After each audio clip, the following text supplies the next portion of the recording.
How we doing, guys? Welcome to the preview and the predicted lineup. Arsenal against Manchester United, one of the biggest fixtures in the Premier League calendar. I can't wait. I absolutely love these games, and as you probably noticed, yes, look, the shirt's come back out. Can't believe I've had to actually pull it on again, because there are some deluded people out there that actually doubt the manager.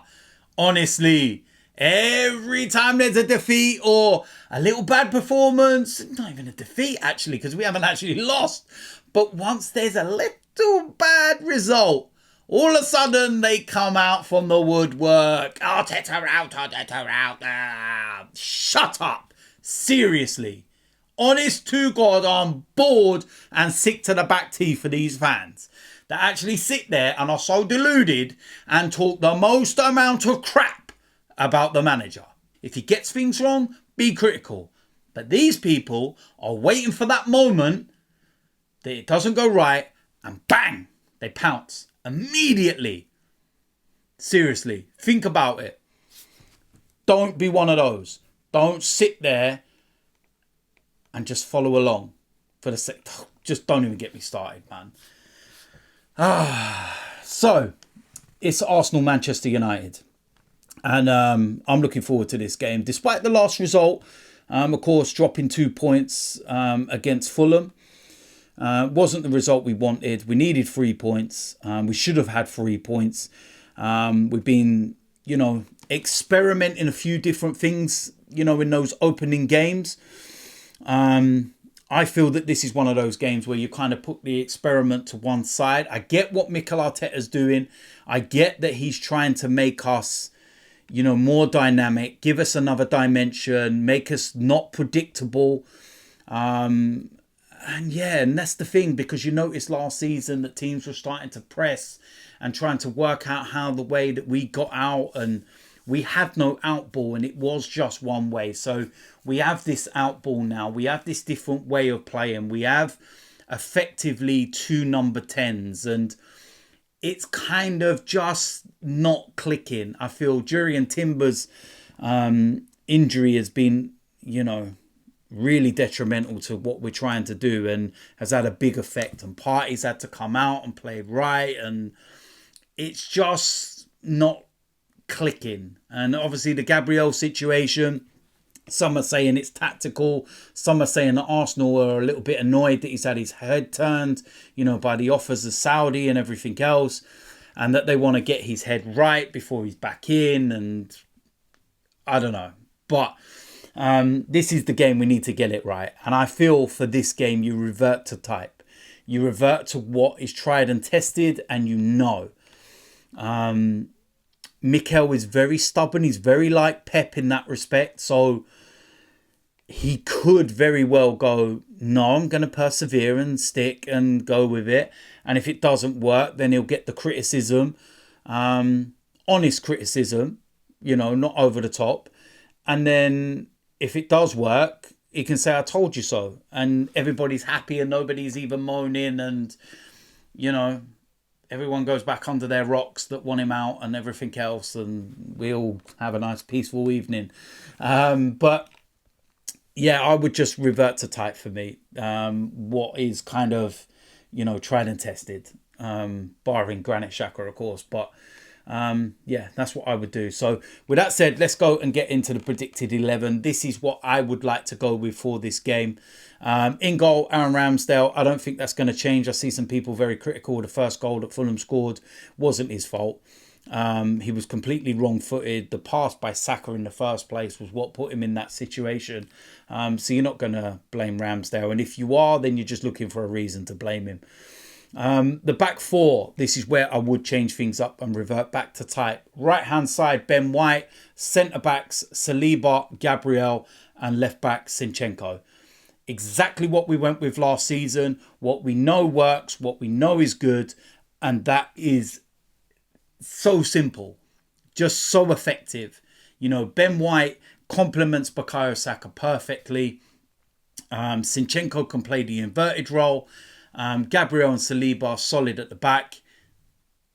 It's just very simple. The midfield, I will have Thomas Partey and kind of playing that Granit Xhaka role, shall we say, that kind of left, further forward, second number 10, etc. Declan Rice.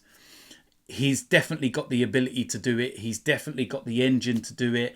Come back and cover when he needs to help Partey, etc. He's got all the attributes to do it. Thomas Partey goes back into his more natural position and where he's most dominant. And for me, I think that's a very, very simple and very straightforward decision. And that's what I will go with, Partey and Rice. In the attacking areas, again, I think this one's kind of self-explanatory. Saka, of course, goes out wide. I don't think there's any debate with that one. Martin Odegaard, of course. And then this is where you probably might have some debates. Do you play Martinelli or Trossard? Trossard was not great against Fulham. Martinelli has not been great for the start of the season, but he causes no end of problems. And I think against the Manchester United defence, that's very susceptible. That's going to have some problems and weaknesses because obviously no Luke Shaw, no Varane. You're against probably Wan-Bissaka. I feel that that's made for Martinelli. This could be the kickstart to his season that he needs. So for me, Martinelli goes there. And as the striker, Gabriel Jesus, it's a very, very simple decision. I think Eddie has not been too bad in the games that he's been covering. I think the Crystal Palace game, I was quite frustrated with him because of the chances he missed, especially the one-on-one where he tried to be clever and do the little chip when just finish it. It's as simple as that. But yeah, Gabriel Jesus, he offers so much to this team. And I feel against Manchester United, like I said, with the likes of Varane missing and Luke Shaw and everything else, we can get Bukayo Saka into the game. And I just feel it's made for him. And listen, that is pretty much, bar Granit Xhaka, the team that was so successful last season. You revert into type, you revert into what you know, and you're going with what I feel is the strongest 11. You know, replacing Granit Xhaka is Declan Rice. And apart from that, everything else is the same. It worked last season, so for all intents and purposes, it should work for this one.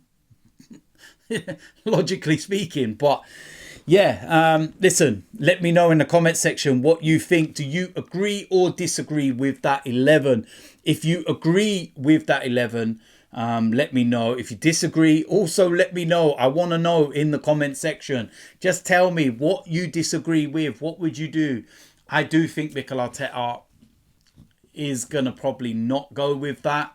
And you're probably going to see the likes of Kai Havertz playing. But this is my 1 to 11. And I would like us to revert to type and go with what, you know, we're accustomed to and what we're used to.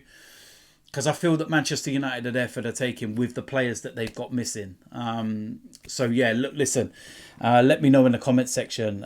If you're new around here, hit the subscribe button, smash the notification bell. There's so much content coming out for this game.